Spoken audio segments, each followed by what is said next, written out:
Hi dears, പുതിയൊരു വീഡിയോയിലേക്ക് സ്വാഗതം. എല്ലാവരും സുഖമായിട്ടിരിക്കുന്നു എന്ന് വിചാരിക്കുന്നു. അപ്പോൾ ഞാൻ രാവിലെ ബ്രേക്ക്ഫാസ്റ്റ് ഉണ്ടാക്കാൻ പോവാണ് കേട്ടോ. അപ്പോൾ ഇന്നൊരു സ്പെഷ്യൽ ഇടിയപ്പവും ഒരു വെള്ള കുറുമയാണ് ഉണ്ടാക്കുന്നത്.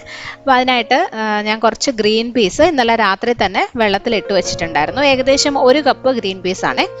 അപ്പോൾ ഇത് ആദ്യം നമുക്കൊരു കുക്കറിലിട്ടിട്ട് ഒന്ന് വേവിച്ചെടുക്കണം. പിന്നെ ഈ ഗ്രീൻ പീസിന് പകരം നിങ്ങൾക്ക് ഫ്രോസൺ ഗ്രീൻ പീസ് ഉണ്ടല്ലോ, അത് വേണമെങ്കിലും യൂസ് ചെയ്യാം കേട്ടോ. അപ്പോൾ അങ്ങനെയാണെങ്കിൽ കുക്കറിലിട്ട് വേവിക്കേണ്ട ആവശ്യമില്ല, നേരിട്ട് തന്നെ കുറുമയിൽ ചേർത്ത് കുക്ക് ചെയ്തെടുത്താൽ മതി. അതൊരു 5 മിനിറ്റ് കൊണ്ട് പെട്ടെന്ന് വെന്ത് കിട്ടും.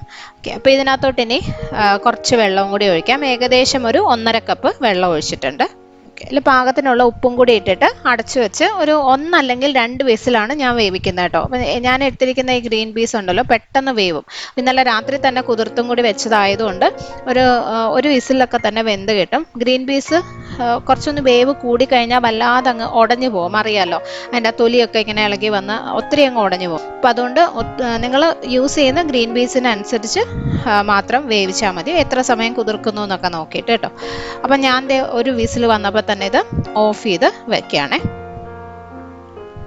അപ്പോൾ ആ സമയം കൊണ്ട് കുറച്ച് തേങ്ങ ഒന്ന് ചിരകിയെടുത്തു. പിന്നെ ആവശ്യമുള്ള സാധനങ്ങളൊക്കെ കട്ട് ചെയ്തും വെച്ചിട്ടുണ്ട്. അപ്പോൾ ഒരു സവോള, 2-3 പച്ചമുളക്, ഒരു 3-4 അല്ലി വെളുത്തുള്ളിയും 1 കഷ്ണം ഇഞ്ചിയും ചതച്ചത്, കുറച്ച് കറിവേപ്പില, 1 ഉരുളക്കിഴങ്ങ്, 1 ക്യാരറ്റ്, ഇത്രയും ചെറിയ കഷ്ണങ്ങളായിട്ട് കട്ട് ചെയ്ത് വെച്ചിട്ടുണ്ട്.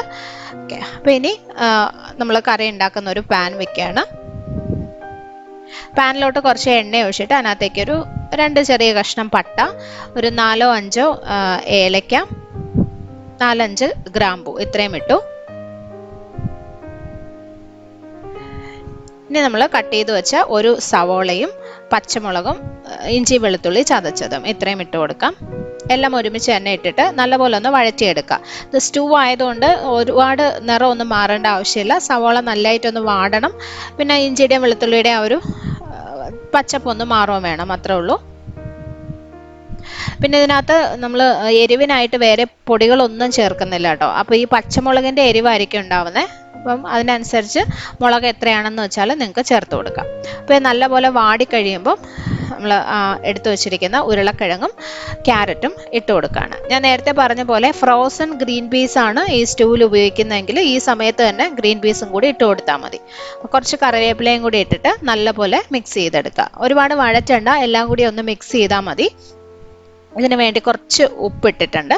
എന്നിട്ട് ജസ്റ്റ് ഒരു 1/2 കപ്പ് വെള്ളവും കൂടി ഒഴിച്ച് നമുക്ക് അടച്ചു വെച്ച് കുക്ക് ചെയ്യാം. ലോ ഫ്ലെയിമിൽ വെച്ചാൽ മതി. ക്യാരറ്റും ഉരുളക്കിഴങ്ങും ഏകദേശം ഒരു 1/4 വേവാവണം.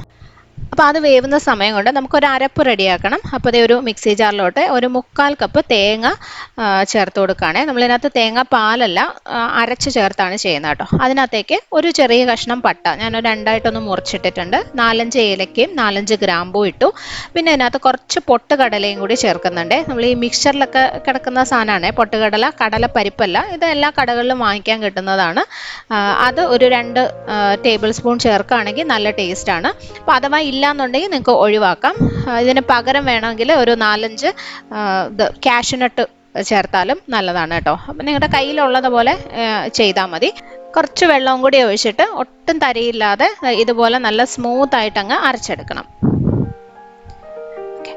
അപ്പോൾ ഈ സമയം കൊണ്ട് ക്യാരറ്റും ഉരുളക്കിഴങ്ങും ഏകദേശം ഒരു 1/4 വേവ് ആയിട്ടുണ്ട്. ആ സമയത്ത് നമുക്ക് അരച്ചു വെച്ച പേസ്റ്റ് ചേർത്ത് കൊടുക്കാം. ആ മിക്സി ജാറിൽ തന്നെ ഏകദേശം ഒരു 1.5 കപ്പ് വെള്ളവും കൂടി ഒഴിച്ചിട്ട് അതും കൂടി ഇതിനകത്തേക്ക് ഒഴിച്ചു. പിന്നെ നമ്മൾ വേവിച്ച് വെച്ച ഗ്രീൻ പീസ്, ബാക്കി കുറച്ച് വെള്ളം ഉണ്ടാവും, അതോടുകൂടി തന്നെ ഒഴിച്ചു കൊടുക്കാം. ഗ്രീൻ പീസ് ചേർത്ത് കഴിയുമ്പം ഇതിൻ്റെ നിറം ചെറുതായിട്ടൊന്ന് മാറും കേട്ടോ. കാരണം ഇപ്പോൾ ഫ്രോസൺ ഗ്രീൻ പീസാണ് യൂസ് ചെയ്യുന്നതെങ്കിൽ കുറുമയ്ക്ക് നല്ല വെള്ള കളർ തന്നെയായിരിക്കും. പക്ഷെ നമ്മൾ അല്ലാത്ത ഗ്രീൻ പീസ് വേവിച്ച് കഴിയുമ്പോൾ അതിൻ്റെ ഒരു ചെറിയൊരു പച്ച കളർ പോലെ വരത്തില്ലേ. അപ്പോൾ അതുകൊണ്ടാണ് കുറുമയ്ക്കും ആ ഒരു കളർ വന്നത്. ഇപ്പം നന്നായിട്ട് മിക്സ് ചെയ്തു. ഇനി ഇതിനകത്ത് ഉപ്പ് നോക്കിയിട്ട് വേണമെങ്കിൽ ചേർക്കണം. അതുപോലെ വെള്ളം കുറവാണെങ്കിൽ ഗ്രേവിക്ക് എത്ര വേണമെന്ന് വെച്ചാൽ അതിനനുസരിച്ച് ചേർത്ത് കൊടുക്കുക കേട്ടോ. അപ്പോൾ ഇതിനകത്ത് ഇപ്പോൾ ആവശ്യത്തിന് വെള്ളമുണ്ട്. അപ്പോൾ ഇത് ചെറിയ തീയിൽ വെച്ചിട്ട് ഒരു 5 മിനിറ്റും കൂടി നമ്മളൊന്ന് തിളപ്പിച്ചെടുക്കുകയാണ് ചെയ്യുന്നത്. അപ്പോൾ ഞാൻ ഇതിനകത്തേക്ക് കുറച്ചും കൂടി ഉപ്പ് ചേർത്തു. തേങ്ങ ചേർത്ത് കഴിഞ്ഞാൽ പിന്നെ ഒരുപാട് ഹൈ ഫ്ലെയിമിലിട്ട് തിളപ്പിക്കരുത്. ഞാനിപ്പോൾ ഏറ്റവും ലോ ഫ്ലെയിമിൽ വെച്ചിട്ട് ജസ്റ്റ് ഒരു 5 മിനിറ്റ് ഒന്ന് തിളപ്പിച്ച് എടുക്കുകയാണ്. അപ്പം നമ്മുടെ ഗ്രീൻ പീസ് കുറുമ ഇവിടെ റെഡി ആയിട്ടുണ്ട്.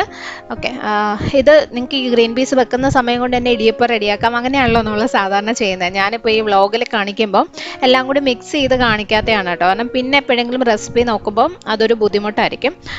അപ്പോൾ അതുകൊണ്ടാണ് ഓരോന്നോരോന്നായിട്ട് കാണിക്കുന്നത്. ഞാൻ ഇതിനകത്ത് ലാസ്റ്റ് കുറച്ച് മല്ലിയിലയും കൂടി ഒന്ന് ഇട്ട് കൊടുക്കുന്നുണ്ട് കേട്ടോ. നിർബന്ധമില്ല, കയ്യിലുണ്ടെങ്കിൽ മാത്രം കുറച്ചൊന്ന് ചേർത്ത് കഴിഞ്ഞാൽ നല്ലൊരു ടേസ്റ്റാണ്.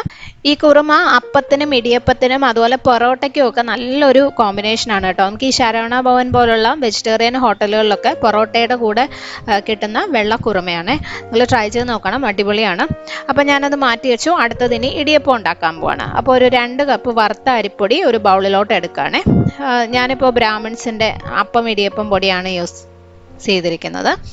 ഓക്കെ, പിന്നെ ഒരു പാത്രത്തിൽ ഒരു 2.5 കപ്പ് വെള്ളം എടുത്തിട്ടുണ്ട്. എത്ര അരിപ്പൊടി എടുക്കുന്നോ അതിനേക്കാൾ ഒരു 1/2 കപ്പ് കൂടുതൽ വെള്ളം എടുത്തിട്ട് അത് തിളപ്പിച്ചെടുക്കുകയാണ് ചെയ്യുന്നത് കേട്ടോ. അതിനകത്തോട്ട് ഞാനിന്നത് കുറച്ച് ബീട്രൂട്ട് ഒന്ന് ഗ്രേറ്റ് ചെയ്ത് ചേർത്ത് കൊടുക്കുന്നുണ്ട്. ഗ്രേറ്റർ ഇല്ലാന്നുണ്ടെങ്കിൽ മിക്സിർ ജാറിലിട്ടിട്ട് കുറച്ച് വെള്ളവും കൂടി ഒഴിച്ച് നല്ലപോലെ അരച്ചിട്ട് അത് ഈ വെള്ളത്തിലോട്ട് ഒഴിച്ചു കൊടുത്താൽ മതി കേട്ടോ. അപ്പോൾ ഇത് ചേർക്കുമ്പം നല്ലൊരു കളറും കിട്ടും, അതുപോലെ നല്ല ഹെൽത്തിയുമാണ്. കുട്ടികൾക്കൊക്കെ കൊടുക്കാനായാലും നല്ലതാണ്, അവർക്ക് ഇഷ്ടപ്പെടുകയും ചെയ്യും ആ ഒരു കളറൊക്കെ ഉള്ളതുകൊണ്ട്. ഞാനൊരു ചെറിയ ബീട്രൂട്ടിൻ്റെ പകുതിയാണ് എടുത്തിട്ടുണ്ടായിരുന്നത്. അതിൻ്റെ ഏകദേശം ഒരു 1/4 ഭാഗത്തോളം ഇതിനകത്ത് ഈ വെള്ളത്തിൽ ചേർത്തിട്ടുണ്ട്. അതിനങ്ങനെ കറക്റ്റ് ഒരു അളവൊന്നുമില്ല കേട്ടോ. നിങ്ങൾക്ക് കുറച്ച് കൂടുതലോ കുറവോ ഒക്കെ ബീട്രൂട്ട് ചേർക്കാം. ഓക്കെ, അതിനകത്തേക്ക് 1 ടേബിൾ സ്പൂൺ എണ്ണയും കൂടി ഒഴിച്ചു. വെളിച്ചെണ്ണയാണ്. ഇനി ഇത് തിളപ്പിക്കാനായിട്ട് വെക്കുകയാണ്. ഈ വെള്ളം നല്ലപോലെ വെട്ടി തിളയ്ക്കണം. പിന്നെ നമ്മൾ എടുത്തു വെച്ച അരിപ്പൊടിയിൽ ആവശ്യത്തിനുള്ള ഉപ്പും കൂടി ഇട്ട് കൊടുക്കുകയാണ്. ഉപ്പ് വേണമെങ്കിൽ നമ്മൾ ആ തിളപ്പിക്കാൻ വെച്ച് വെള്ളത്തിലും ചേർക്കാം കേട്ടോ. അത് നിങ്ങളുടെ ഇഷ്ടം പോലെ ചെയ്യാം. നന്നായിട്ടൊന്ന് മിക്സ് ചെയ്ത് മാറ്റി വയ്ക്കാം.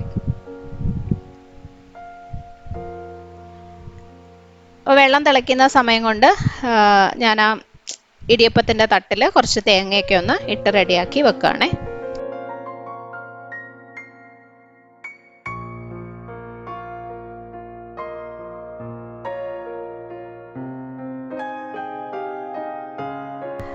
അപ്പോൾ അതേ വെള്ളം നല്ലപോലെ വെട്ടി തിളയ്ക്കുന്നുണ്ട്. നമുക്ക് സ്റ്റൗ ഓഫ് ചെയ്തിട്ട് ഇത് നേരെ നമ്മൾ റെഡിയാക്കി വെച്ചിരിക്കുന്ന അരിപ്പൊടിയിലോട്ട് കുറച്ചായിട്ട് ചേർത്തിട്ട് മിക്സ് ചെയ്ത് എടുക്കാം. ഞാൻ എപ്പോഴും ഇടിയപ്പം ഉണ്ടാക്കുമ്പോൾ ഇങ്ങനെയാണ് ചെയ്യുന്നത് കേട്ടോ.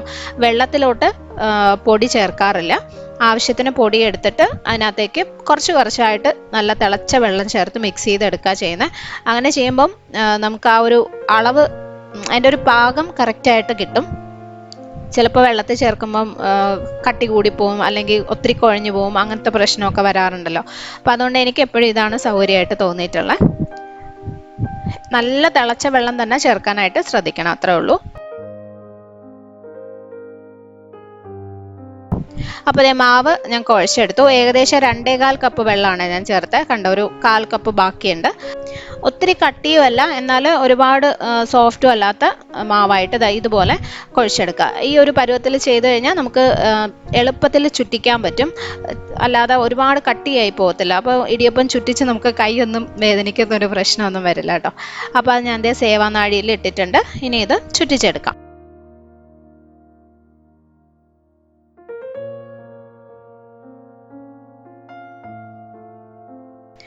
ഈസി ആയിട്ട് ചുറ്റിച്ചെടുക്കാൻ പറ്റും. ഇതിനിപ്പം നല്ല പിങ്ക് കളറല്ലേ, പക്ഷെ ഇത് വെന്ത് കഴിയുമ്പം ചെറിയൊരു ഓറഞ്ച് കളർ ആവുന്നുണ്ട് കേട്ടോ. അത് ഈ ബീട്രൂട്ട് നമ്മൾ എത്രത്തോളം ചേർക്കുന്നോ അതിനനുസരിച്ചായിരിക്കും ആ ഒരു കളർ വരുന്നത്. ഞാനൊരു ചെറിയ കഷ്ണേ ചേർത്തുള്ളൂ.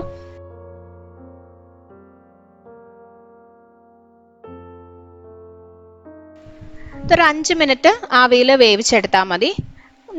ചൂടായ മാവായതുകൊണ്ട് പെട്ടെന്ന് തന്നെ വെന്ത് കിട്ടും. അപ്പോൾ ഇടിയപ്പം വെന്തു, അതിൻ്റെ കളറ് മാറിയത് കണ്ടോ. ഇപ്പോൾ ഒരു ഓറഞ്ച് കളറായി. അപ്പോൾ എങ്ങനെയായാലും കാണാൻ നല്ല ഭംഗിയാണ്, ഹെൽത്തിയുമാണ്. അപ്പോൾ പറഞ്ഞ പോലെ കുട്ടികൾക്കൊക്കെ നല്ല ഇഷ്ടമാവുകയും ചെയ്യും. പിന്നെ അതിന് ഒരു ടേസ്റ്റ് വ്യത്യാസം ഇല്ല കേട്ടോ. നമ്മൾ ബീട്രൂട്ട് ചേർത്തു എന്ന് വിചാരിച്ചാൽ അതിൻ്റെ ഒരു ടേസ്റ്റോ അങ്ങനെ ഒന്നും, ആ ഒരു ചൊവയോ ഒന്നും അറിയാൻ പറ്റത്തില്ല. സാധാരണ ഒരു ഇടിയപ്പം കഴിക്കുന്ന പോലെ തന്നെയാണ്. അപ്പം നല്ല അടിപൊളി ബീട്രൂട്ട് ഇടിയപ്പം, കളർഫുൾ ആയിട്ടുള്ള ഇടിയപ്പം റെഡി ആയിട്ടുണ്ട്. നല്ല സോഫ്റ്റ് ആയിട്ട് നല്ല കറക്റ്റ് പാകത്തിന് വന്നിട്ടുണ്ട് കേട്ടോ.